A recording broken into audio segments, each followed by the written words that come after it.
porque ya terminamos el segundo trimestre de la armadura espiritual.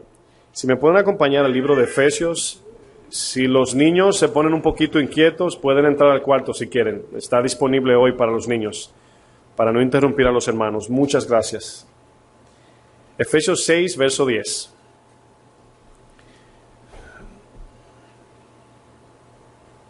Tienen que abrir una sección de consejería para niños. Algo está pasando, le está pasando a ellos ahí, ¿verdad?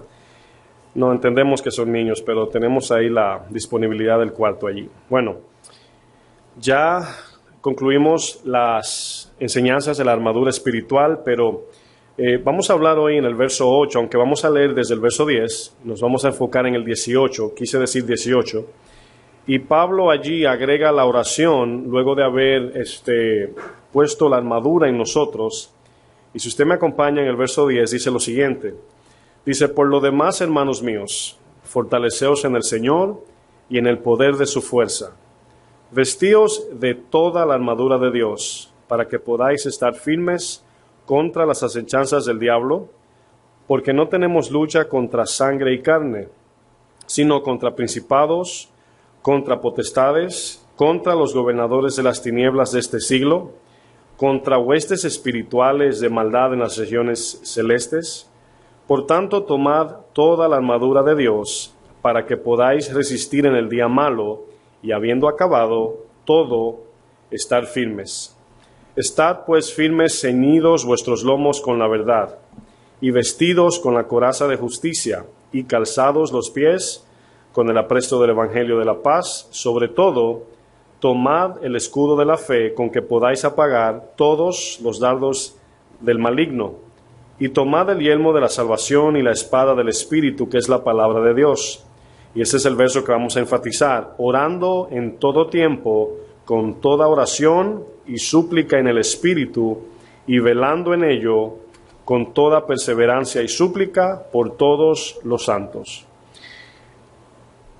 Este verso 18, allí encontramos el tema que vamos a compartir hoy. El tema de hoy es orando en todo tiempo. Orando en todo tiempo. ¿Cuántos reconocen que la oración es una gran batalla? ¿Verdad? Es una gran batalla la oración. Bueno, ¿qué significa la palabra orar? Es lo primero que queremos entender. La palabra orar simplemente significa comunicarnos con Dios. Bien simple. Comunicarnos con Dios. Dios nos ha dado de su Espíritu para que por medio de Él podamos hablarle a Dios, podamos pedir a Dios, podamos suplicar. Por ejemplo, yo tengo 6 palabras que se utilizan referente a lo que es la oración. La primera es súplica. Cuando pensamos en la palabra súplica, yo sé que muchos no se identifican con la súplica en la oración, ¿verdad? Quiero decir, no todos, ¿verdad? Bueno, ¿qué es suplicar? Bueno, cuando vemos a veces personas en películas actuando, o vemos personas suplicándole a otro, vemos que la actitud siempre es de sumisión, ¿verdad? Nunca nadie pide en súplica con actitud de orgullo ni altivez. Siempre la súplica es pidiendo misericordia. Bueno, sabemos en la historia del rey y el siervo y el consiervo, donde el siervo le pide misericordia al rey, que le perdone la deuda, le suplica que lo perdone, y el rey misericordiosamente lo perdona. Bueno, está la palabra también ruego. Ahora, la diferencia de súplica y ruego, podemos ver la súplica como una humillación, casi un llanto en ese pedir. Ruego es muy similar, pero tiene que ver con algo que, mirando siempre a quien le rogamos como alguien superior, como pedir en reverencia a, en este caso. Rogamos, ¿verdad? También el ruego lo podemos hacer no solamente por nosotros, sino como pudimos ver al inicio del servicio en Nehemías 1, como Nehemías rogaba también por los hermanos. Es muy parecido, súplica y ruego. También está la palabra clamor, y aquí clamor lo podemos ver como un grito hacia el cielo, un grito, ¿verdad? Aunque no en sonido, no estoy hablando de gritar alto, sino más bien un llanto del alma, ¿verdad? Clamando a Dios. Y pidiendo a Dios como cuando alguien está en medio de un desierto. Bueno, también está la palabra petición. Y petición parece ser como algo personal, ¿verdad? Cuando decimos, tengo una petición, ¿verdad?, ante Dios. Bueno, ya hemos enseñado que el sentir en nosotros lo pone el Espíritu, de cómo debemos pedir. Petición no debe ser algo que a mí me agrade o que me beneficie en lo personal, sino debe ser una petición que ya Dios ha puesto en nosotros en la oración. Es un sentir que lleva, como acabamos de orar por la mamá de Víctor Correa, fue una petición a Dios de que ella sea sanada conforme a su voluntad. También está la palabra interceder. Bueno, interceder, cuando vemos una persona que intercede por otro, es una persona que representa a alguien como intermediario, ¿verdad? Por ejemplo, un abogado intercede por el acusado ante el juez y vemos allí a esa persona intercediendo por esa persona en defensa de. Bueno, es algo que casi no practicamos, pero siempre debemos interceder por aquellos que se han enfriado, por aquellos que necesitan de Dios, interceder por los familiares que no conocen al Señor, amigos, vecinos, interceder por el mundo. Incluso Pablo le dice a Timoteo que oren por los gobernadores para que vivamos de una manera quieta y en paz, ¿verdad? Y piadosamente.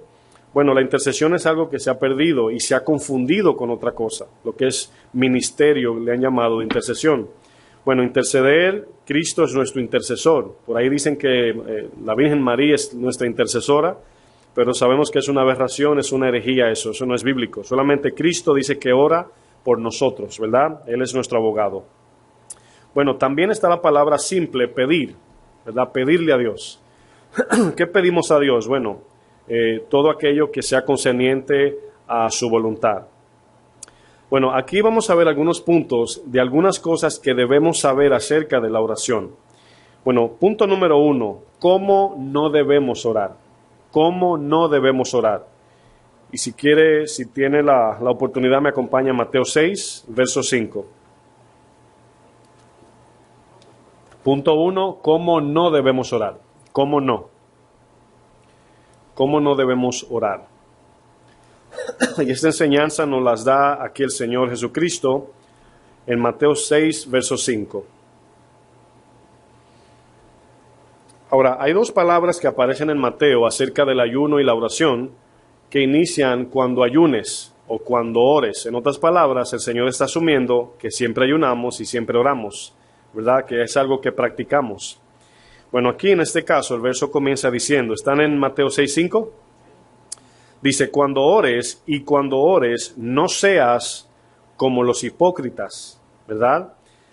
Dice, porque ellos aman el orar en pie en las sinagogas y en las esquinas de las calles para ser visto de los hombres. Luego dice, de cierto os digo que ya tienen su recompensa. Ahora, la razón de pedir a Dios es para recibir una recompensa, para recibir una respuesta o para recibir lo que estamos pidiendo. Aquí dice el Señor, porque aman el orar en pie y en los lugares públicos para ser vistos. Aquí no está condenando que oremos parado o en una esquina, ¿verdad? No está diciendo esto.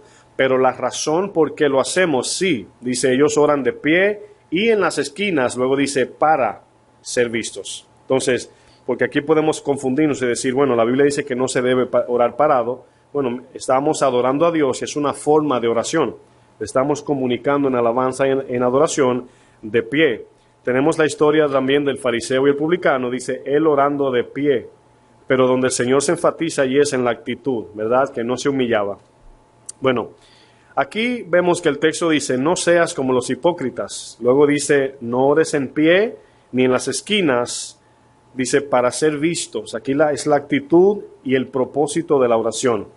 Ahora bien, lamentablemente en las iglesias hoy se ha desarrollado, esto ha existido siempre, pero hablamos acerca de lo que conocemos, donde personas, podemos ver al hermano que está con la constante recitando siempre aleluya, gloria a Dios, o sea, siempre está en ese programa.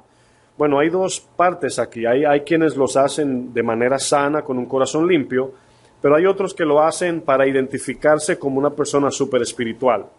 Ahora, si alguien tiene este hábito, debe de siempre examinarse. ¿Por qué lo hago? ¿En qué estorba al hermano? ¿En qué edifica? ¿En qué me ayuda? ¿En qué glorifica a Dios? Y no siempre tenemos que estar alardeando, porque es irónico que en la alabanza es el tiempo de cantar y pocos cantan. pero inmediatamente se para la alabanza y se comienza a predicar, aleluya, a su nombre gloria. Entonces, allí vemos el desorden, donde todo tiene su tiempo, según dice Salomón. Entonces, es irónico que en la alabanza pocos le cantan a Dios. Y es donde dice el Salmo 100, 150, dice, todo lo que respire, alabe al Señor. Entonces, cuando es el momento de la prédica o la enseñanza, es tiempo de escuchar. Y por eso Salomón sabiamente en Eclesiastés lo dice. Bueno, la pregunta sigue vigente. ¿Podemos orar de pie? ¿O podemos orar en público? Claro que sí. O sea, cuando, por ejemplo, los que evangelizan en las calles, de momento alguien le dice, ¿puedes orar por mí? Bueno, estamos allí en público. Una persona puede levantar un clamor en público, ¿verdad? Pero aquí es la actitud del corazón de no orar para ser vistos. En todo esto vamos a ser bendecidos cuando somos honestos, porque muchas veces tratamos de justificar lo que hacemos porque ya estamos acostumbrados. Bueno, hay que cambiar esa actitud mala. Bueno, ahora Jesús acaba de enseñarnos en este verso cómo no orar. Pero en el punto 2, que vamos a ver ahora, otro principio es la actitud correcta de orar. Principio número 2, la actitud correcta de orar.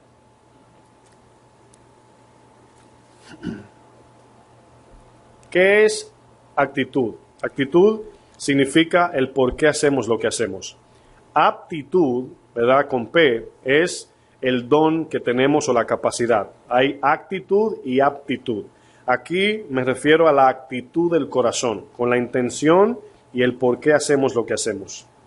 Bueno, nuestra adoración a Dios no solamente es cuando cantamos, sino también cuando servimos. Y todo lo que hacemos para Dios, por simple que parezca o por pequeño o grande que se vea, con la actitud que lo hacemos es lo que identifica si es adoración a Dios o no. Puede ser, yo puedo servir en la iglesia y lo puedo hacer en adoración a mi nombre, para que digan que soy un buen servidor, para que la gente vea que soy un buen siervo de Dios. Y la actitud allí solamente Dios la sabe. Por eso le dijo a Samuel, tú miras lo que tienes al frente, pero yo miro el corazón. Entonces ahí es donde Jesús en el verso 6 del mismo capítulo nos dice qué actitud es la correcta para orar. Dice el verso 6, mas tú cuando ores, entra en tu aposento y cerrada la puerta, ora a tu Padre que está en secreto, y tu Padre que ve en lo secreto te recompensará en lo público. Y orando no uséis vanas repeticiones como los gentiles. Ellos piensan que por su palabrería serán oídos. Verso 8 dice, no os hagáis pues semejante a ellos. Luego dice el texto, porque vuestro Padre sabe de qué cosas tenéis necesidad antes de que vosotros lo pidáis. Bueno, al inicio del texto notamos una palabra y es aquí donde debemos de ser espirituales y ver el contexto de lo que el Señor está hablando, porque parece ser que solo se debe orar en el aposento, según dice el texto. Pero ¿cómo podemos tener una buena interpretación? Bueno, tenemos que estudiar qué simboliza el aposento, y es nuestro lugar más íntimo, ¿verdad? El aposento es, hablando ya de un lugar, es el lugar donde nosotros nos cambiamos de ropa, es donde no dejamos entrar a todo el mundo, es el lugar donde casi nadie entra sin permiso, es el lugar donde es el lugar íntimo de cada quien, ¿verdad? El aposento es un lugar secreto, donde casi nadie estorba allí, si se puede decir. Bueno, vemos que dice, ora, cuando ores, entra en tu aposento y cerrada la puerta. Bueno, ¿qué se está viendo aquí? Si lo resumimos, es intimidad, donde solamente esté la persona que va a orar y Dios. Ahora, ¿cuántos de nosotros, verdad, o decimos o escuchamos a los hermanos cuando dicen o alardean, hermano, estamos orando por ti? Hermano, lo tengo en oración. Hermana, estoy orando por usted. Me levanto de madrugada a orar por usted. O sea, ¿cuál es la necesidad de decirle al hermano que estamos orando? Lógicamente, esa persona quiere que esa persona sepa que yo estoy orando por esa persona. Para cuando se cumpla, decimos, bueno, yo lo tenía en oración hace 6 meses. ¿Y quién se lleva la gloria? Bueno, siempre es Dios, pero queremos esa gloria. No debemos hacer eso. Debemos de, cuando oremos, no decirle a nadie que estamos orando. Incluso cuando se cumpla el propósito y te dicen, hermano, Dios me oyó y usted oró por 6 años, usted dice, gloria a Dios. Esa es la respuesta correcta, gloria a Dios. Todos estos principios que recibimos en la palabra en actitud nos bendice, porque vamos matando la carne. Porque a la carne le gusta eso, el aplauso, que te digan, hermano, el Señor escuchó su oración. Entonces ahí viene el problema, que decimos, hermano, llame al hermano fulano, que Dios siempre lo oye a él. ¿Y qué hacemos? Minimizamos el poder de Dios y su gloria a un hermano o una hermana. Bueno, hay que tener cuidado para no estimular el corazón orgulloso. Aquí vemos que Jesús está enseñando que seamos íntimos en la oración. Incluso el texto dice, y ustedes orando en secreto, dice que el Señor lo va a recompensar en público. Bueno, la recompensa en público lo que hace es glorificar a Dios y bendecir al hermano. ¿No nos basta eso? Que el Señor responda a la oración y ya. No, hay veces que queremos también la respuesta y la gloria. Es que oramos mucho, es que ayuné por 3 semanas, es que hice. Y aunque tiene una implicación el tiempo, la actitud y todo, al final de la respuesta, la gloria le pertenece a Dios. Bueno, el verso 7 dice, y orando no uséis vanas, ¿qué dice? Perdón, repeticiones, como los gentiles. Ahora, los paganos, incluso vemos iglesias hoy llamadas iglesias cristianas que tienen una repetición y repiten la misma palabra una y otra vez, pensando que al repetir algo tantas veces Dios lo va a escuchar. Dice, como los gentiles que piensan, esa es la idea, la percepción de ellos, que por repetir mucho serán oídos. Está hablando aquí de vana palabrería. Ahora, ¿no es cierto que se ha metido esto a la iglesia, donde podemos tener un modelo, un programa de oración, donde repetimos tanto de forma efímera, de forma artificial, y solamente repetimos esa oración de cada día? Lo mismo, Señor. Señor, te presento esto. Y no es una oración que proviene de un corazón que ama lo que está haciendo, que ama a Dios, que ama al prójimo, sino que lo hacemos ya como para salir de eso. Ya cumplí con mi hora de oración. Y no hay un compungimiento, un dolor en esa oración como lo hacía Jesús, que oraba con dolor, oraba con sentimiento. Cuando iniciamos el servicio de hoy, compartíamos Nehemías 1, y me ministra la actitud de Nehemías, porque él está orando por un pueblo que en su gran mayoría él no conoce. Él está orando como nación, su nación de Israel, y él se une al grupo y dice que comenzó a llorar el texto. Dice que le dolió, como que fue él que pecó. Pudiéramos tener ese corazón de cuando oramos, sintiéramos esa carga, porque cuando nosotros, es increíble como Dios permite que en todos pasen cosas. Cuando un hermano te llama, te dice, hermano, ponga esto en oración, a veces hasta se olvida. Y luego te dice, hermano, Dios lo escuchó, y usted dice, ay, yo ni oré. Y eso nos enseña que no necesita Dios de nuestra oración para bendecir a nadie, pero permite que seamos copartícipes para formar parte de la bendición. Es una misericordia y gracia de Dios. No es que al orar algo pasa por mí, sino que Dios permite que en su voluntad formemos parte de esa oración. Bueno, el verso 8 dice, no os hagáis semejantes a ellos, porque vuestro Padre sabe de qué cosas tenéis necesidad, antes que vosotros le pidáis. Parece ser como que el Señor está diciendo, bueno, pues ¿para qué orar si ya Dios sabe? Bueno, los padres de forma natural saben lo que sus hijos necesitan, pero ellos quieren que sus hijos se lo pidan, porque esto refleja relación, esto refleja dependencia, esto manifiesta confianza en el papá, en este caso nuestro padre. Bueno, vamos a ver el punto 3, solamente estamos por encimita viendo algunos puntos en orden. Vimos cómo no orar, vimos la actitud de orar, vamos a ver ahora la forma, de qué forma o manera. Aunque parece similar, la actitud y la forma no son iguales, porque la actitud aquí es con la intención que lo hacemos, y ahora vamos a ver cómo lo hacemos. Quiero decir de antemano que esto no está hablando de un programa, como el Padre Nuestro, muchos lo repiten exactamente como lo dice la Biblia, y Jesús está hablando aquí de cómo orar en orden. Nos está dando un orden de la oración. Vamos a ver el verso 9 de Mateo 6.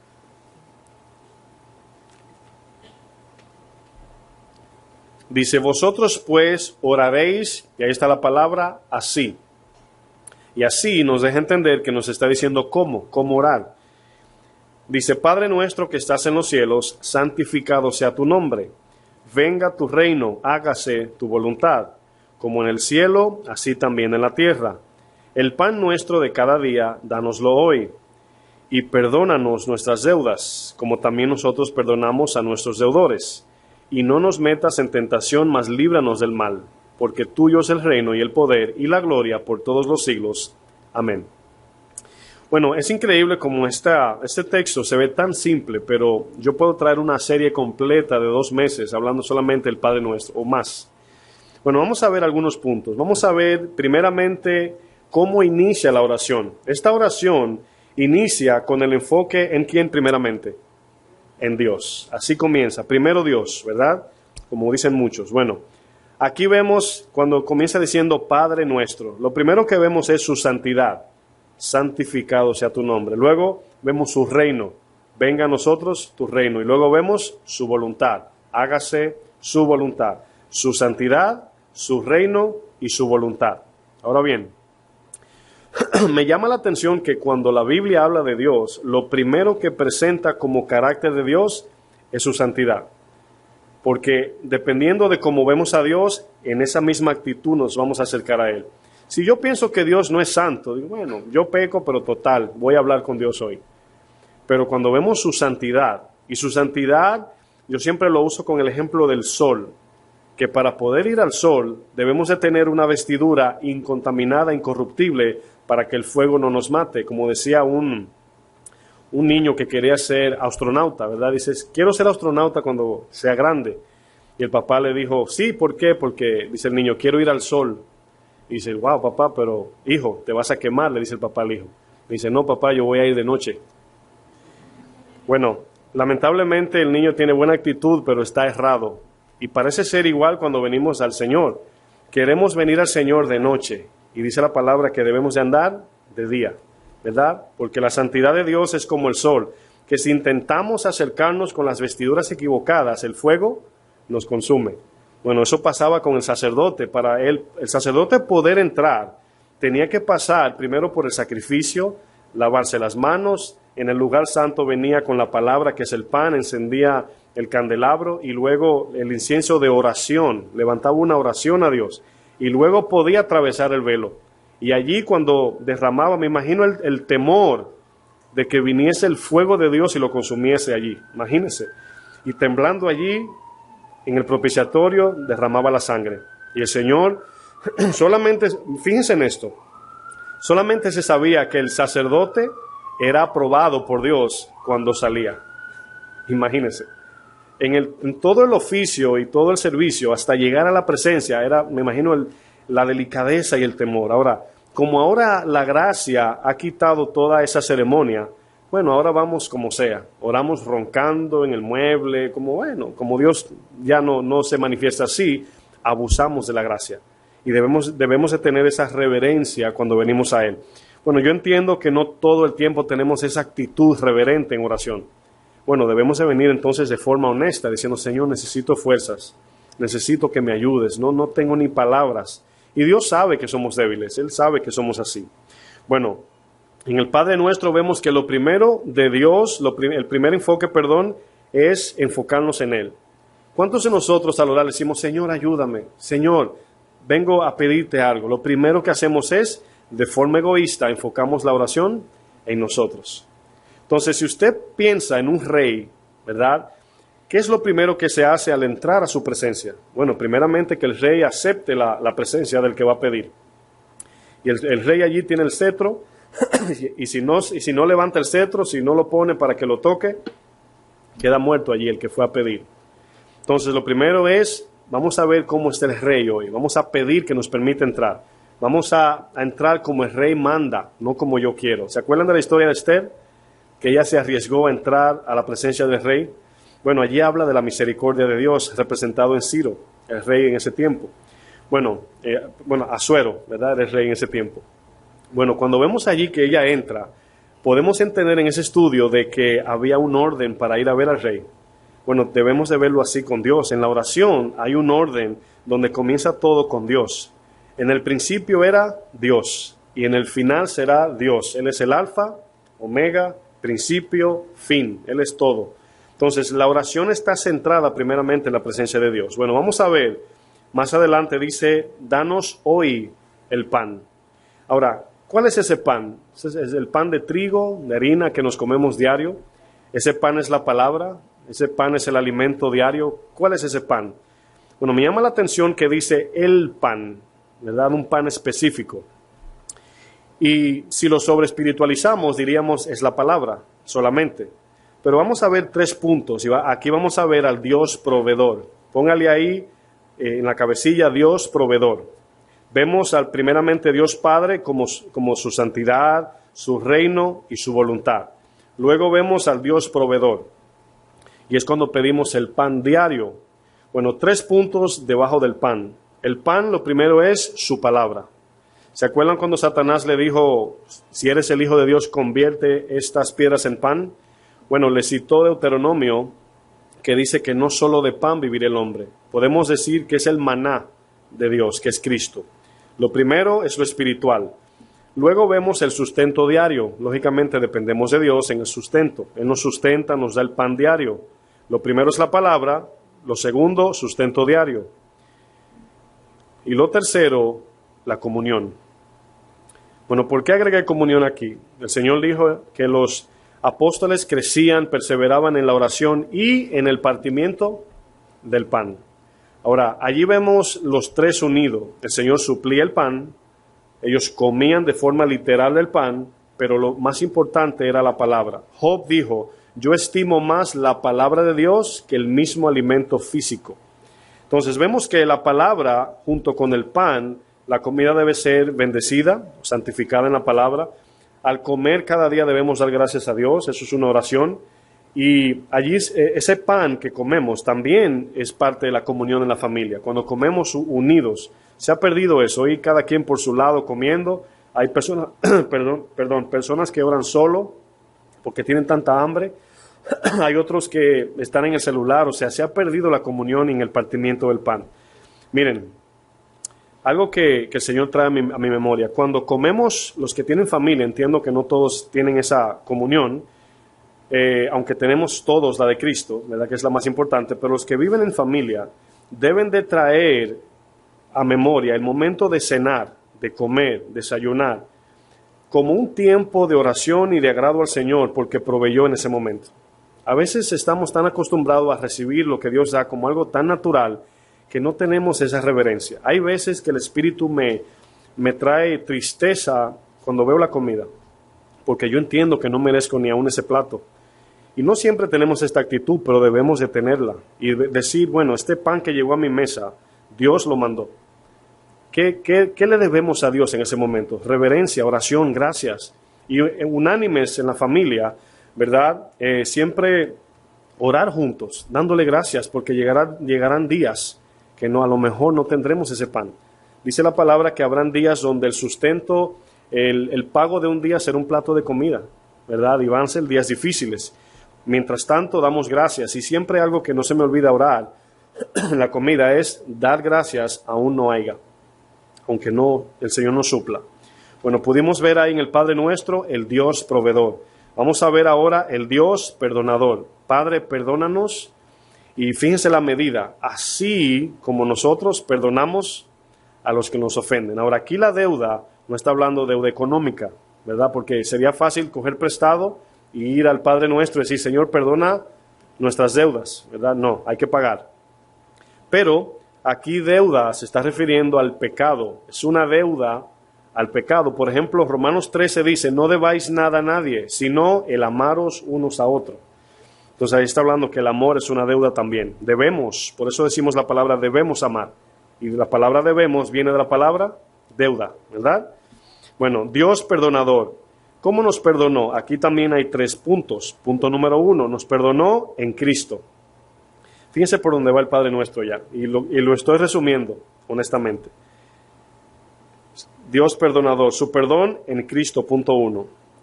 Punto 2, su perdón diario por la sangre derramada. Punto 1, en Cristo. Punto 2, su perdón diario. Y también tenemos la capacidad de perdonar al prójimo. Ahí podemos poner prójimo. El perdón en Cristo, el perdón diario de Dios cuando confesamos y el perdón hacia el prójimo. Ahí se resume, perdónanos así como nosotros perdonamos. Luego vemos al Dios protector. Señor, protégenos, ¿verdad? No nos metas en tentación, dice el texto. Lo primero que el Señor nos protege, o de lo primero, es de su propia ira. Usted pone ahí punto número 1, su ira. Dios protector nos protege de su ira, número 1.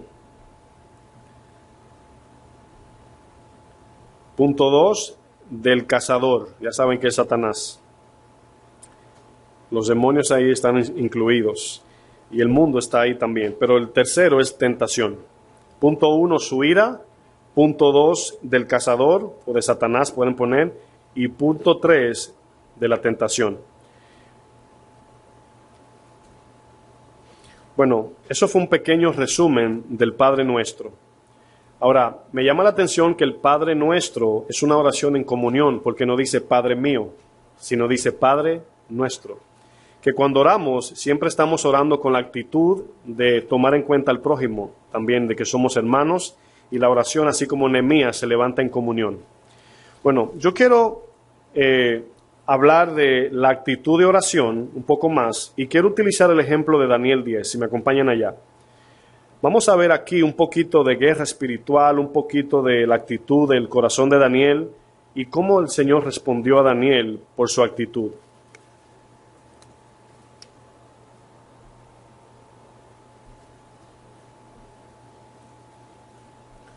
Daniel 10, y vamos a leer del verso 10 en adelante. Le voy a dar un poquito del contexto.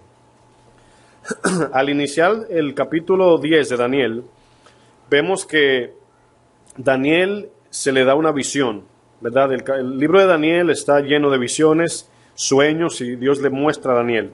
En este caso, recibe una señal, una visión en este caso, y Daniel comienza a orar y ayunar. Ahora, el ayuno de 3 semanas que habla allí, las 3 semanas no es completo, no es total, sino que se separó de las cosas que a la carne le agradan para afligir su alma. Entonces, muchas veces es importante, aunque no es el tema, el ayuno, nos ayuda a afligir el alma para llevarnos al mismo dolor, porque estamos en un mundo, mis hermanos, donde nos hemos hecho tan insensibles por las cosas terrenales, que hay veces que tenemos que ayunar para autoafligirnos y llevarnos a ese dolor, ¿verdad?, por el pecado, a ese dolor por las cosas que Dios nos dice en su palabra. Santiago dice, afligíos, lamentad y llorad, como mandamiento lo dice, ¿verdad? Vuestra risa y vuestro gozo se convierte en lamento. En otras palabras, echen el gozo terrenal y humano a un lado y entren en ese tiempo de aflicción para que sientan el dolor y oren con dolor. Bueno, a veces no tenemos ese dolor o esa carga para orar por los hermanos. A veces lo hacemos de forma programada. Hay veces que decimos, siento en el corazón que el Señor me está poniendo a fulano en la mente.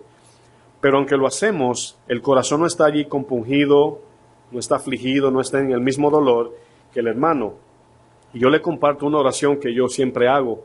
Yo sé que no es muy agradable, pero yo le pido al Señor que me dé su dolor, claro, no el mismo, pero que me ponga el dolor y que me ponga el mismo odio que Él le tiene al pecado, que crezcamos en eso. Porque lo único que nos lleva a pedir a Dios es en tiempo de aflicción, como oramos anteriormente por la hermana que está en el hospital. Es el momento donde más oramos, cuando alguien está mal. Entonces, es como que si Dios dijera, solamente me piden cuando están mal, se olvidan de mí cuando están bien. Y por eso era que el pueblo de Dios era llevado de cautiverio en cautiverio, porque en el momento de la liberación del cautiverio, allí clamaban a Dios. En Nehemías 8 vemos que lloraban, dándole gracias a Dios, pero gradualmente se iban olvidando. Y pasaron en el Antiguo Testamento, en el tiempo de José, pasaron 400 años, hasta que llegaron al cautiverio de Egipto y clamaban a Dios. Y ahí fue que Dios respondió. Pero también vemos 400 años también en el Nuevo Testamento, desde, vamos a decir, de Malaquías a Mateo, si podemos decir, donde hubo también un espacio de tiempo de 400 años donde no escuchaban a Dios. Ellos seguían haciendo sus ceremonias, etcétera, pero Dios no estaba guiando hasta que vino el profeta Juan el Bautista, que le llaman el último profeta. Y solamente en tiempos de dolor, aquí vemos que Daniel, él dispuso su corazón. Él fue quien decidió, al ver esta visión, decir, no, me voy a separar para Dios, voy a ayunar, voy a orar, voy a buscar a ver qué es lo que Dios me quiere decir. Bueno, muchas veces Dios toca la puerta a nuestro corazón, pero estamos tan cargados de cosas y ocupaciones y tantas cosas terrenales que no tenemos ese tiempo, y muchas veces no se cumple eso. Increíblemente, Dios ha sujetado su voluntad en nosotros a nuestra respuesta. En otras palabras, su voluntad se va a cumplir, pero su voluntad en nosotros depende de nuestra respuesta. Y lo vamos a ver aquí en el texto. Bueno, al recibir esto, vemos que Daniel entra en el ayuno. Vamos a ver el verso 10.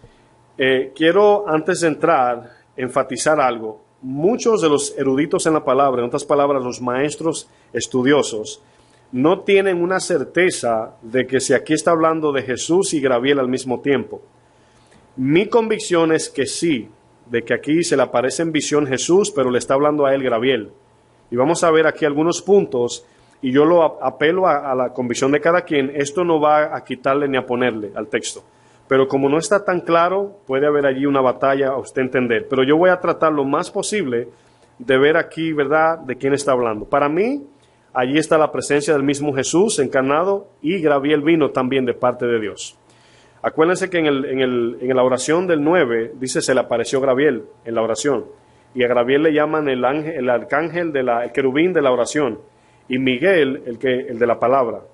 Que podemos decir son los que están simbolizados allí en el arca del pacto, los dos ángeles. El de la adoración era Satanás, Luzbel, ¿se acuerdan? Él era el tercero. Ahora nosotros ocupamos esa parte. Nosotros ahora somos el pueblo que adora al Señor. Entonces ahora vamos a ver aquí desde el verso 10. Dice, he aquí una mano me tocó. Ahora vayan viendo los textos despacio. He aquí una mano me tocó, e hizo que me pusiese sobre mis rodillas y sobre las palmas de mis manos. Estaba arrodillado con las manos en el suelo. Y me dijo, Daniel, varón muy amado, está atento a las palabras que te hablaré y ponte en pie, porque a ti he sido, ¿qué dice? Enviado ahora. Para mí este es Gabriel. ¿Ok? Lo vamos a... O sea, no se incline a mi convicción, sino lo estoy solamente abriendo para que cada quien pueda ver. Aquí para mí es Gabriel, ok. Dice el verso, ¿dónde me quedé? Bueno, el mismo 11, dice, mientras hablaba esto conmigo, me puse en pie temblando. Entonces me dijo, Daniel, no temas, porque desde el primer día que dispusiste tu corazón a entender y a humillarte en la presencia de Dios, de tu Dios, fueron oídas tus palabras, y a causa de tus palabras yo he venido. Luego dice el 13, mas el príncipe del reino de Persia, aquí el príncipe que menciona ahora es un demonio, ¿ok? Principado puesto allí. Dice, de Persia se me opuso durante, ¿cuánto? 21 días. Pero he aquí Miguel, uno de los principales príncipes, vino para ayudarme. La pregunta es, ¿necesita Dios ayuda? No. Aquí vemos que es Gabriel hablando. Ok, vamos más adelante. Y quedé allí con los reyes de Persia. He venido para hacerte saber lo que ha de venir a tu pueblo en los postreros días, porque la visión es para esos días. Verso 15, mientras me decía estas palabras, estaba yo con los ojos puestos en tierra y enmudecido. Pero he aquí hay una división. He aquí, está haciendo diferencia del que le está hablando y otro, si lo pueden notar. He aquí uno con semejanza de hijo de hombre. ¿Quién es este? Jesús. ¿Lo pueden notar? No sé si hay un rejuego allí, porque no todos los maestros de la Biblia están de acuerdo en esto, ¿ok? Bueno, para mí este es Jesús y el otro es Gabriel. Dice, uno con semejanza de hijo de hombre tocó mis labios. Bueno, fíjense que él no definió a Gabriel igual. Él dijo, uno me tocó. Pero luego que miró aquí la semejanza del hijo de hombre, dice, tocó mis labios. Entonces abrí mi boca y hablé, y dije al que estaba delante de mí. ¿Quién estaba delante de él? Gabriel. ¿Ven el rejuego? Al que estaba delante de mí. Señor mío, la palabra Señor aquí no es como curios hablándole a Dios, sino una autoridad por encima de. No le está hablando aquí en Señor así. Dice, Señor mío, con la visión que me ha sobrevenido dolores, luego dice, y no me queda fuerza. Ahí termina el 16 en sus Biblias, el texto. Sí, ¿verdad? Ok, le pregunto porque a veces sin querer le corto a la palabra y no me doy cuenta. Ok, bueno, aunque nos vamos a enfocar en la oración, pudieron ver que Gabriel fue enviado a darle el mensaje, pero luego dice que vio a un varón allí. Ahora, es similar a cuando el Señor se identifica en las 7 iglesias. Él dice, yo soy el que tengo, y da esta definición. El que se le aparece también a Juan Apocalipsis 1, 18 en adelante. También a Isaías. Entonces, estas definiciones que se dio cuando hablaba de uno como semejante a hijo de hombre, solamente es hablando de Jesús. Pero el otro que estaba allí juntamente era Gabriel. Bueno, vamos a examinar aquí primeramente el corazón de Daniel. Aquí el arcángel o Gabriel le dice, a ti he sido enviado. Ahora, fíjense en esto, es muy importante esto. A ti he sido enviado. ¿Quién lo envió? El Señor, ¿verdad? Bueno, el ángel vino de parte del Señor. Pero el ángel le dice, por cuanto dispusiste, desde el día que dispusiste de tu corazón, es donde le dice, tus palabras fueron escuchadas. Bueno, la palabra aquí dispusiste o disponer es del hebreo dar. En otras palabras, él dio su corazón a Dios para que Dios hiciera conforme a él quería o quiere. Pero hay 2 palabras, dice, diste el corazón o dispusiste a entender y a humillarte. Bueno, si ustedes notan, hay 2 palabras, entender y humillarte. Bueno, para entender la palabra, si estamos leyendo el Antiguo Testamento, ahí está la palabra shama. No en entender, sino vamos a usar esa palabra cuando dice, oye Israel, Jehová tu Dios uno es. Ya hemos estudiado como en el hebreo es shama, en el griego es akouros, se escribe akurios, algo así. El fin es que esta es la palabra que dice el que escucha, entiende y obedece.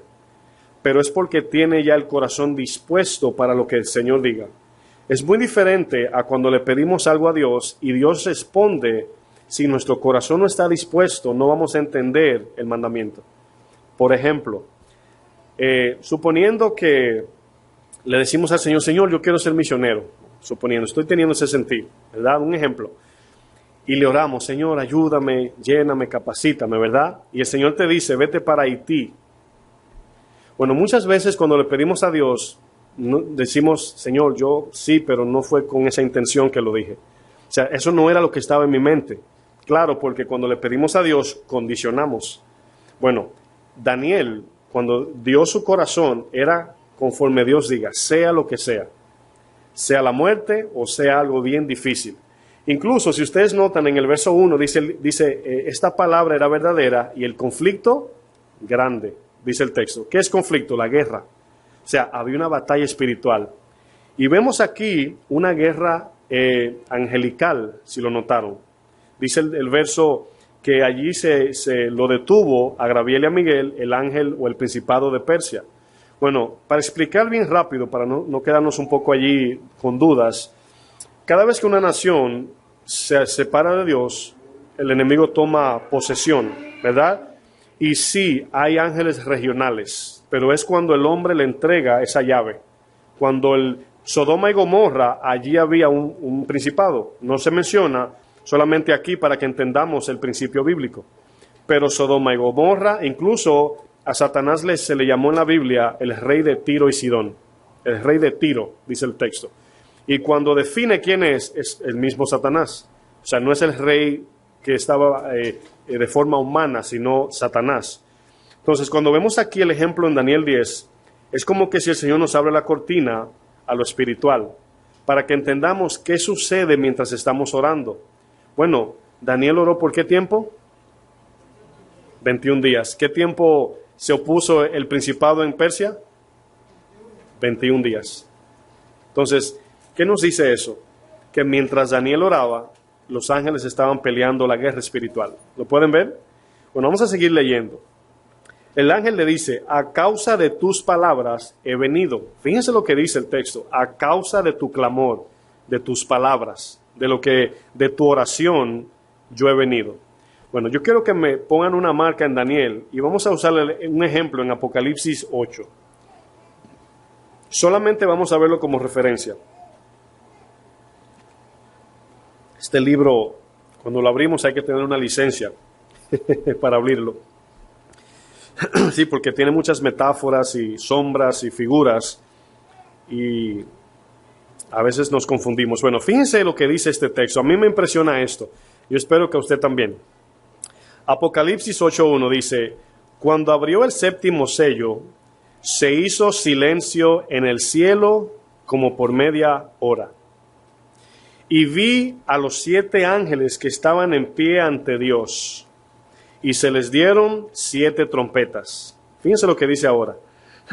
Otro ángel vino entonces y se paró ante el altar con su incensario de oro, y se le dio mucho incienso para añadir a las oraciones ¿de quién? De los santos. ¿Quiénes son los santos?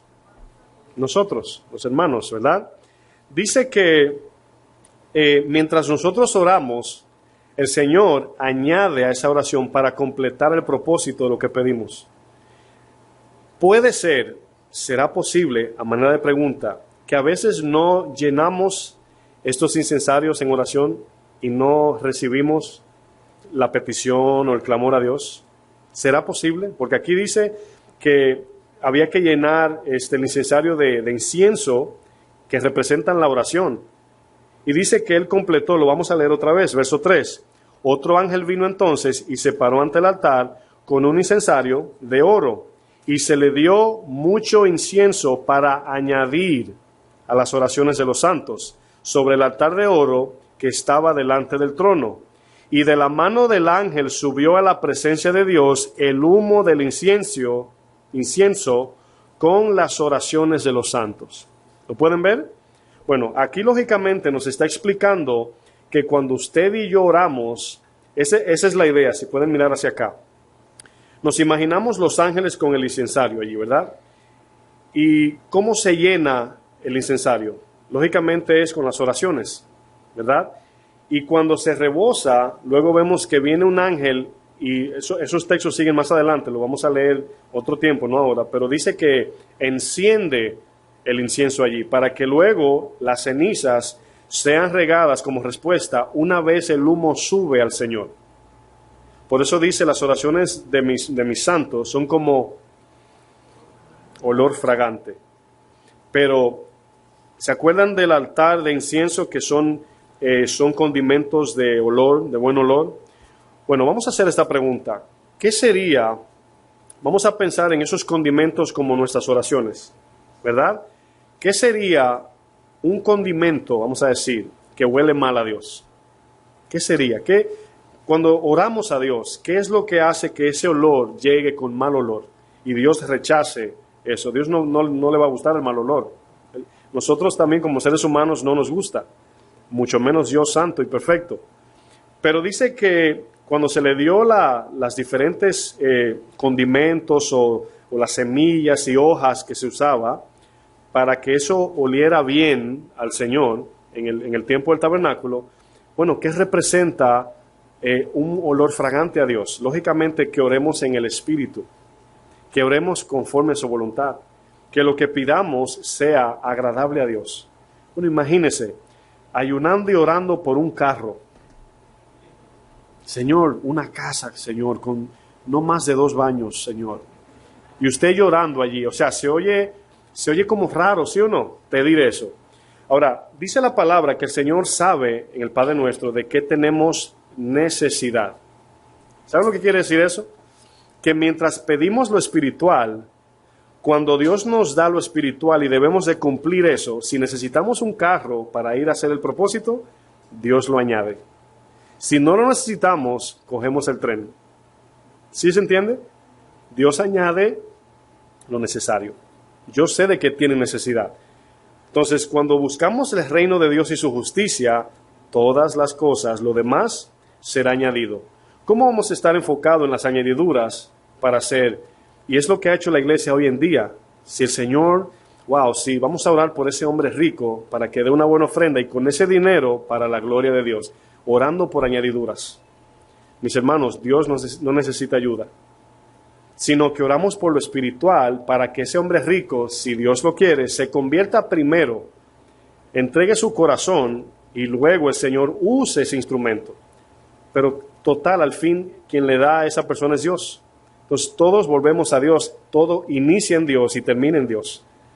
¿Cuántas veces han oído ese tipo de ideas? Vamos a orar por un hermano que vive por aquí, que para que Dios lo cambie, se arrepienta, tiene mucha plata y se invierte en la iglesia, Dios va a hacer su obra. Eso es poner la confianza en el hombre y en el dinero. Sino que debemos de orar a Dios para que la santidad en la iglesia crezca, en los hombres primeramente, luego en las damas, para que luego se le pase a los hijos, y Dios se glorifique y bendiga a la iglesia en lo espiritual, y el espíritu de poder predique el evangelio para que al abrir nuestra boca la gracia toque los corazones. Sea rico o pobre, no importa. ¿Sí se entiende? Entonces aquí vemos la idea, volviendo al ejemplo de Apocalipsis, de que puede ser, yo digo puede ser porque hay cosas inciertas en la Biblia, en el sentido de que todavía no entendemos. Y puede ser que cuando oramos estamos llenando, ¿verdad? Yo recuerdo, vamos a pensar en llenar al orar. Yo recuerdo en la parábola del juez injusto y la viuda, ¿verdad? Bueno, cuando alguien te exaspera o te saca de tu casilla, ¿qué es lo que hace? Te habla tanto que te llena la cabeza al punto de que, ay, para quitarme de esta mujer, para no venir yo a perder la paciencia, le voy a responder la oración. Y ese texto dice, no, el mismo Señor dice, oigan lo que dijo el juez injusto. Así dice el texto. ¿No haré yo justicia a los que claman a mí día y noche?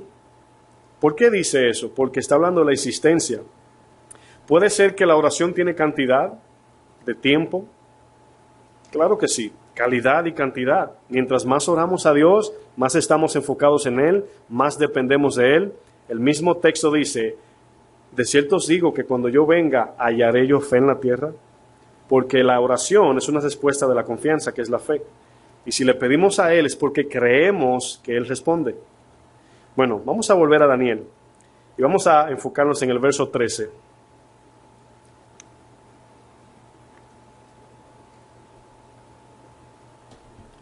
Y vamos a ver aquí esta parte de la guerra espiritual que se está librando. Bueno, podemos ver lo siguiente.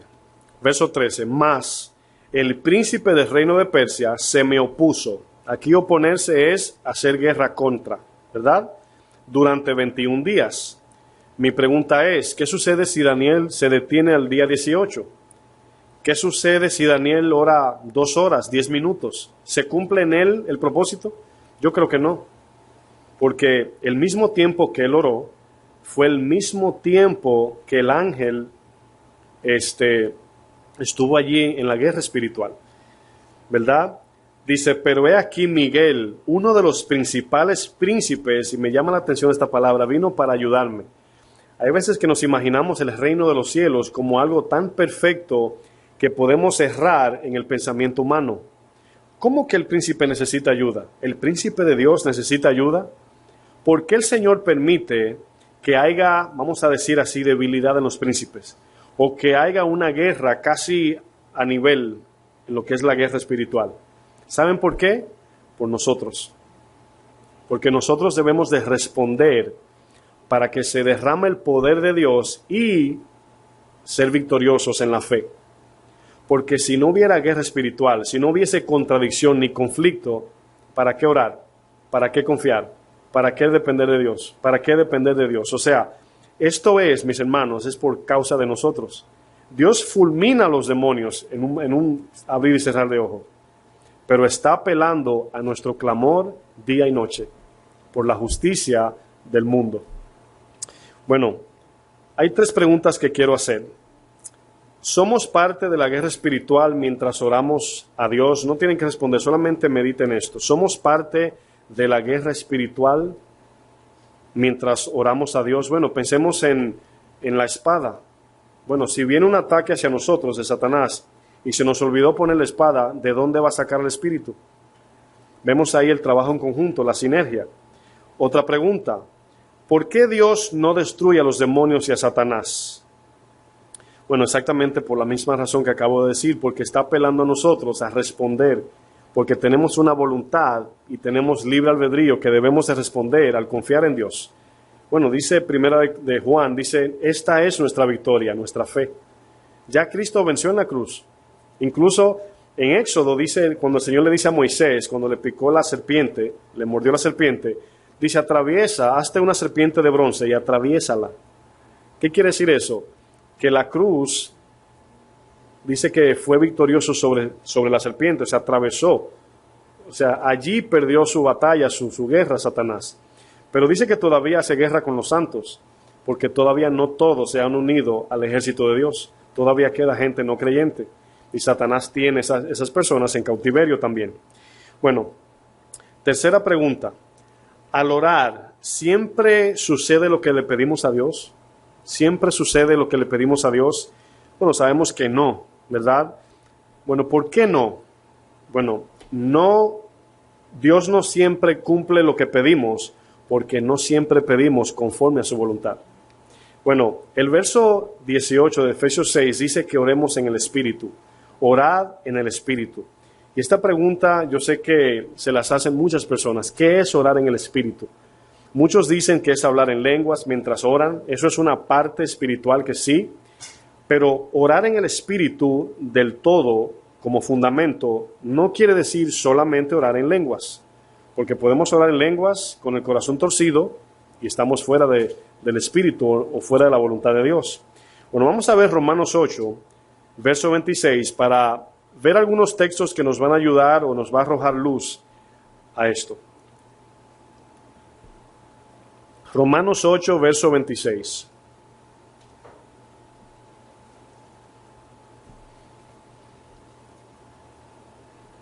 Van a ver aquí lo que significa orar en el Espíritu.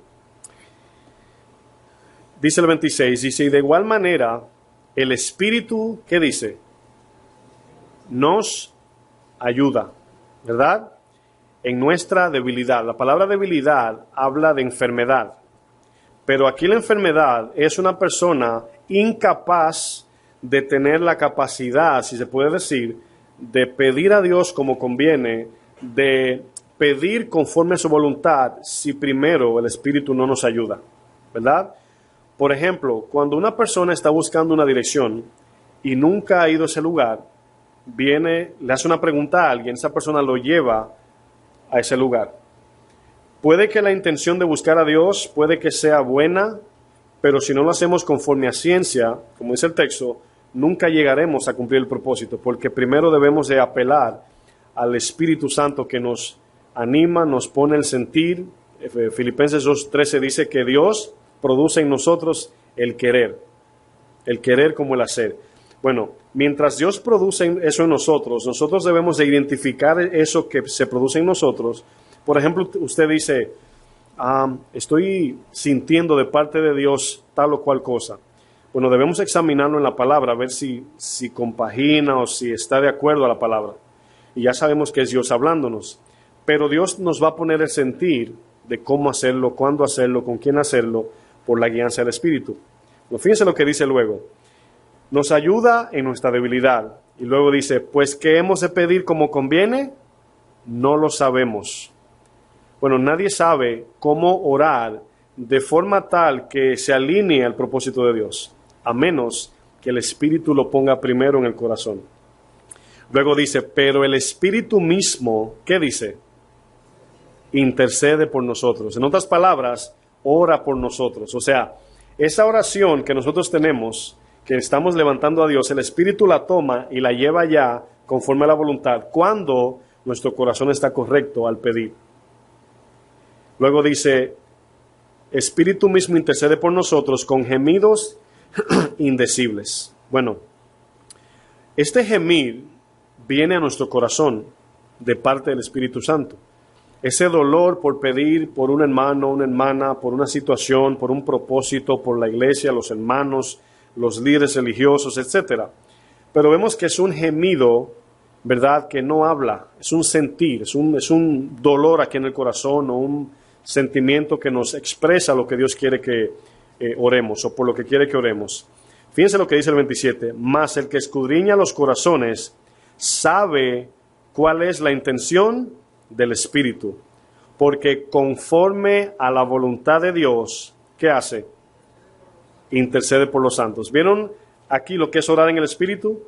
Bueno, ¿Cómo sabemos ahora, cuando vayamos hoy de rodillas delante del Señor? Señor, ¿qué pido? Bueno, tenemos que ver qué es conforme a la voluntad. Bueno, vamos a ver aquí esta palabra, orar como conviene, dice el texto.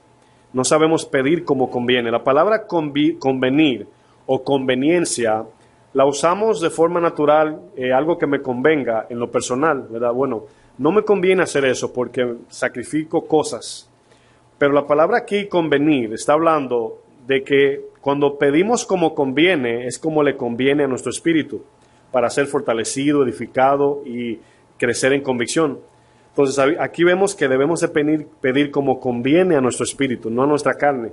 La carne debe morir.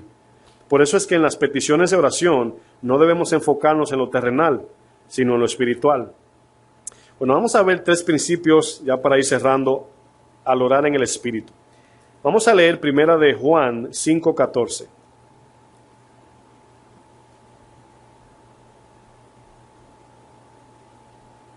Primera de Juan 5:14.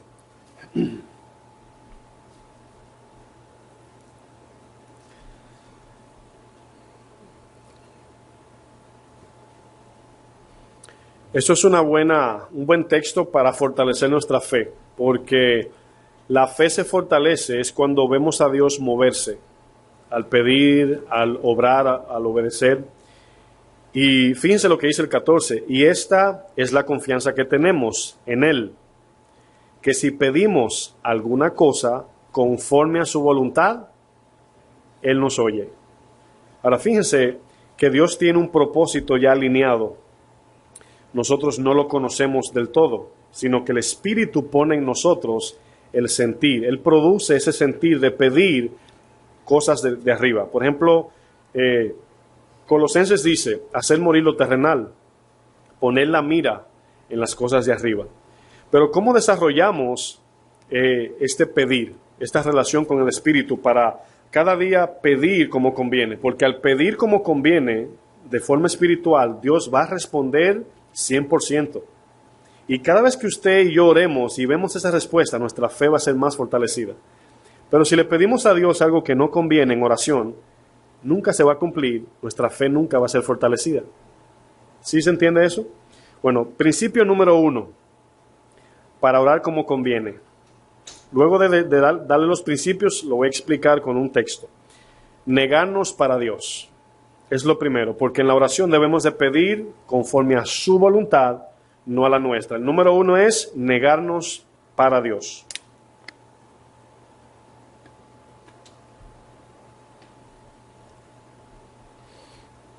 Punto 2, consagrarnos para Dios. Aquí habla de la santidad y pureza de corazón, en crecimiento, claro.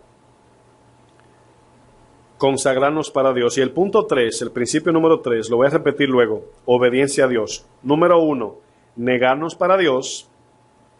Número 2, consagrarnos para Dios. Y número 3, obediencia a Dios. El negarnos habla de nuestros apetitos, lo que yo quiero de forma humana, que lógicamente estorba el propósito de Dios. Si quieren tomar este texto como referencia, Hebreos 12:1 dice lo siguiente.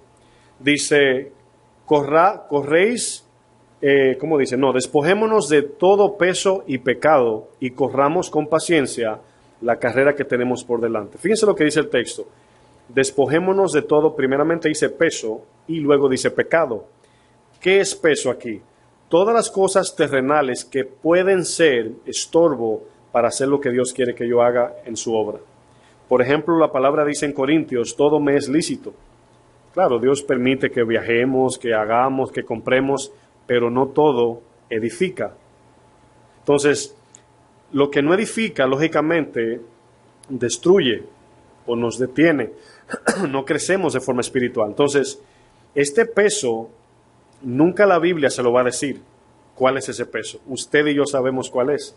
¿Qué nos está deteniendo como peso para no correr con paciencia hacia adelante? Hay cosas que tenemos como estorbo, que en sí no son pecado, en sí mismo. Pero Dios te va a decir, no quiero eso en tu vida. Y vamos a entrar en un debate con Dios. Señor, pero ¿qué tiene de malo? Que te está estorbando, te está frenando, no te está permitiendo hacer lo que yo quiero para tu vida. Entonces, en ese texto de Hebreos 12 habla de quitar o despojémonos de todo peso. Un maratonista necesita estar lo más liviano posible para llegar a su meta. Pero luego dice, del pecado que nos asedia, el pecado siempre nos busca, no tenemos que buscarlo. Entonces ahí vemos ese ejemplo como referencia. Bueno, negarnos, consagrarnos y obediencia. ¿Dónde vemos esto en la Biblia? Me gusta siempre confirmar esto con la palabra. Romanos 12:1. Vamos a leer verso 1 y 2. Romanos 12.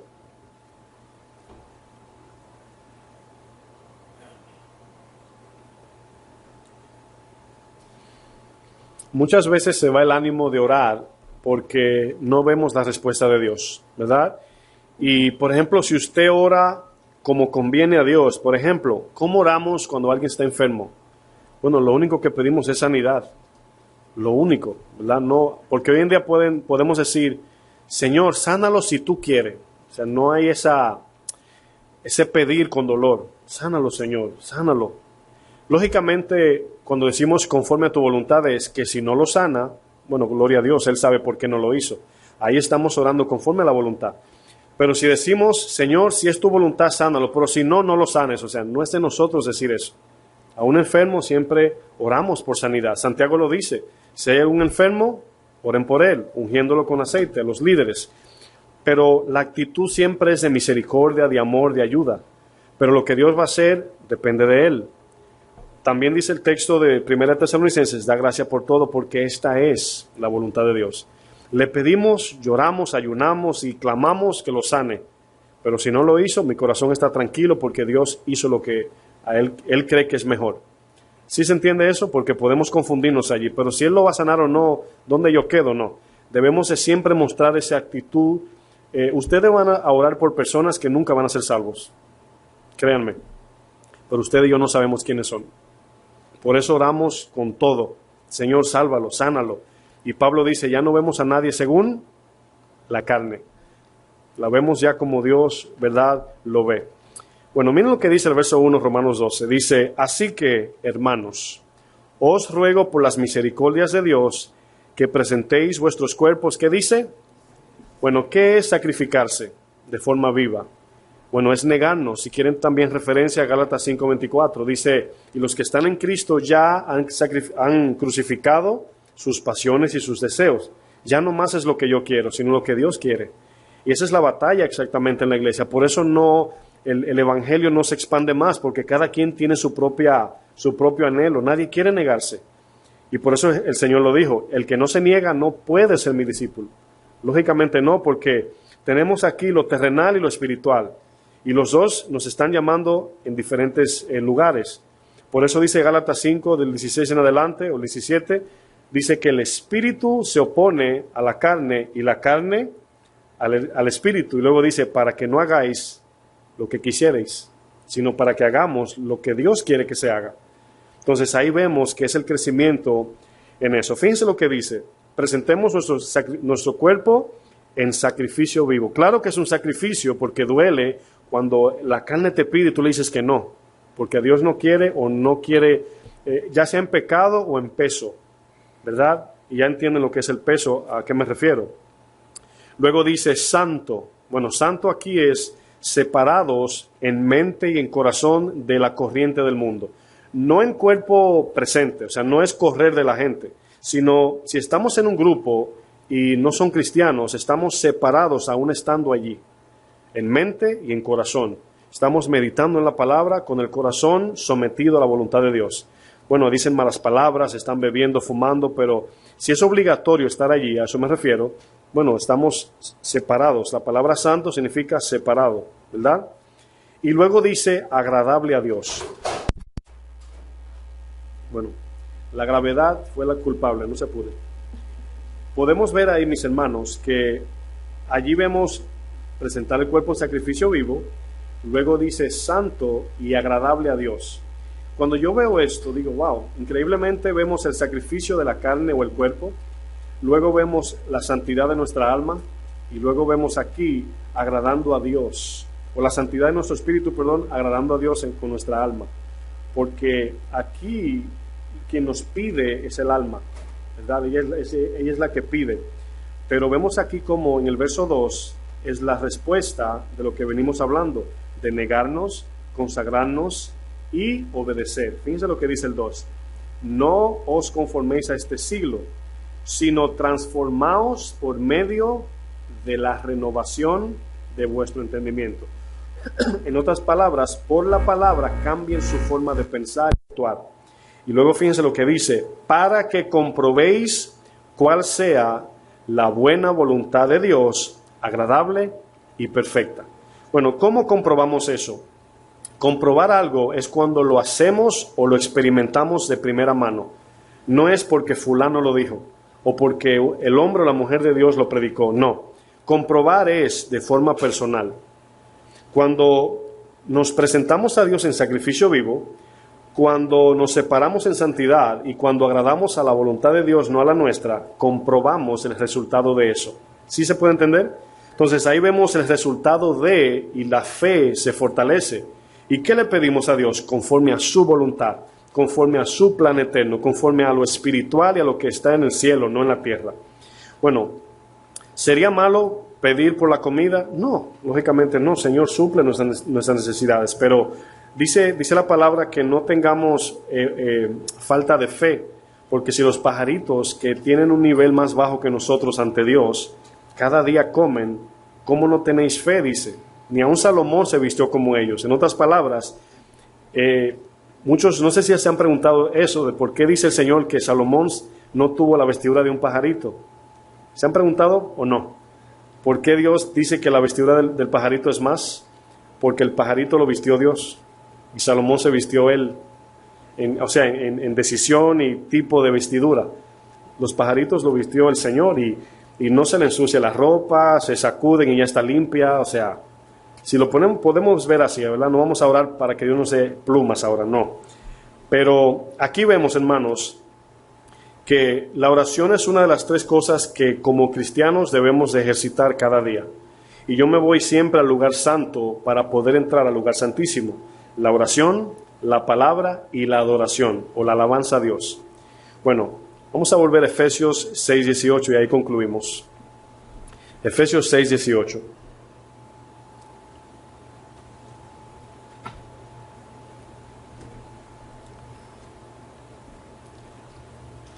Y esta es la parte que continúa, donde Pablo, hablando de la armadura, termina diciendo esto.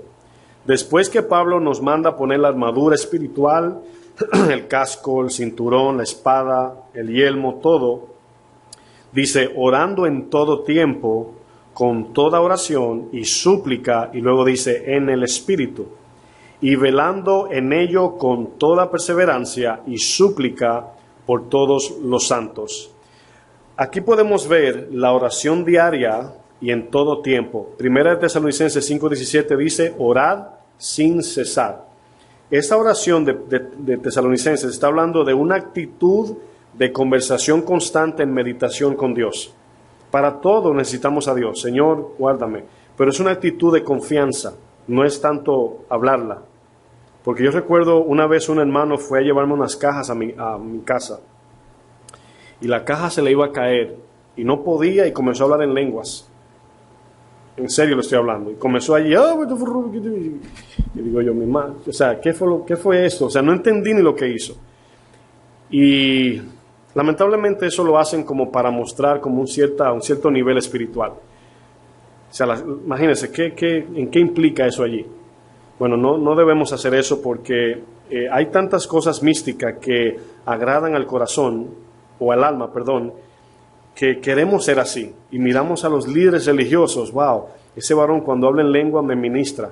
Pero no miramos al que sirve recogiendo la basura. Ese no ministra. Entonces, cuando servimos a Dios, los dos son iguales cuando son fieles. El texto nos dice, orando en todo tiempo. Debemos estar en esa constante comunión con Dios, en la mente.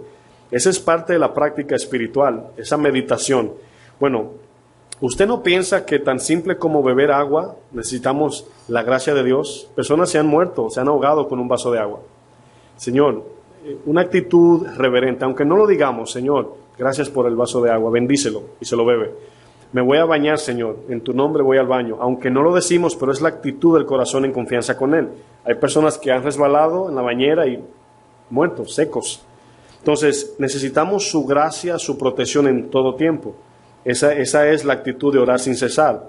Pero luego dice, con toda oración, también habla de nuestro clamor a Dios. Y luego dice, súplica en el Espíritu. Debemos de suplicar, clamar, mostrar esa actitud de reverencia hacia Él. Y luego dice, velando. ¿Se acuerdan cuando Jesús le decía a los discípulos, me voy a tal lugar desierto a orar? Me voy a velar. ¿Por qué velar? Porque velar es cuando vemos algo que se aproxima y clamamos por ayuda. La actitud del atalaya. Está velando al enemigo o cualquier tentación que viene de lejos para orar por fortaleza. Velar y orar para que no entréis en la tentación. El espíritu a la verdad está dispuesto, pero la carne es débil.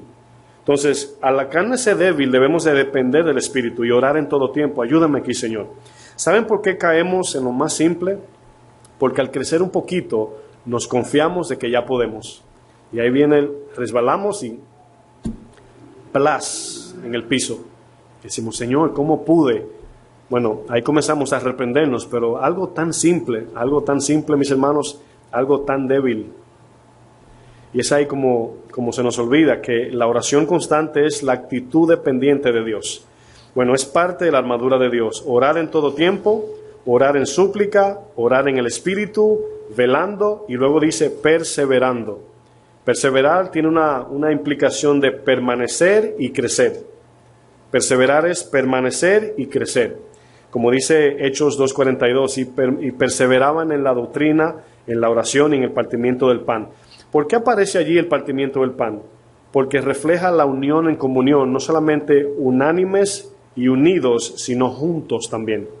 Y es algo que no se ve, donde los hermanos dicen, tal día vamos a comer, y en ese tiempo vamos a poner como la lámpara de la sala a Dios y Cristo como tema.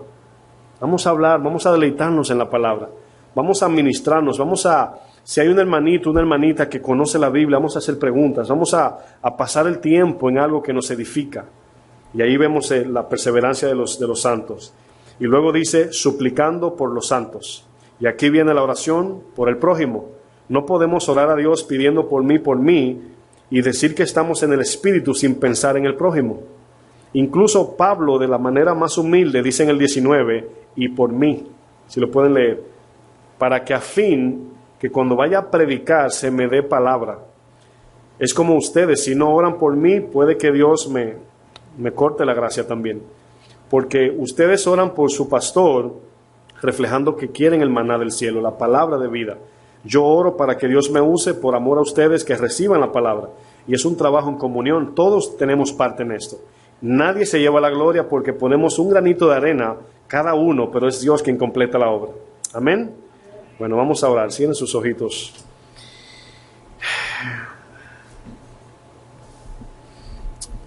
Padre, gracias te damos, Señor. Queremos antes que nada, darte gracias por tu palabra, Señor, que siempre nos edifica. Yo te pido, mi buen Dios, que podamos meditar en esto, Señor. Hay veces que pedimos crecimiento espiritual y queremos crecer, queremos parecernos a Cristo cada vez más. Pero hay veces que tú nos hablas en tu palabra, Señor, y no obedecemos y seguimos en oración pidiendo aquello que ya tú por la palabra nos has hablado, Señor. Cosas que no estamos haciendo quizás o no lo estamos haciendo de forma bíblica, Señor, conforme a tu voluntad. En el día de hoy queremos limpiar y corregir eso, Señor. Si alguno de nosotros estamos errado en esa área, Señor, confesamos que hemos pecado en esa área y queremos corregir. Queremos pedir con un corazón y una actitud correcta. Queremos pedir reconociendo que somos dependientes de ti. Y queremos pedir en amor por nuestro hermano, nuestros hermanos, prójimos, y por el mundo y los gobernadores que tú, Señor, has puesto, para que mostremos tu amor aquí en la tierra mientras estamos aquí. Bendice, Señor, en gran manera a mis hermanos. y que cada vez más podamos crecer en el nombre de Jesús. Dios le bendiga, mis hermanos.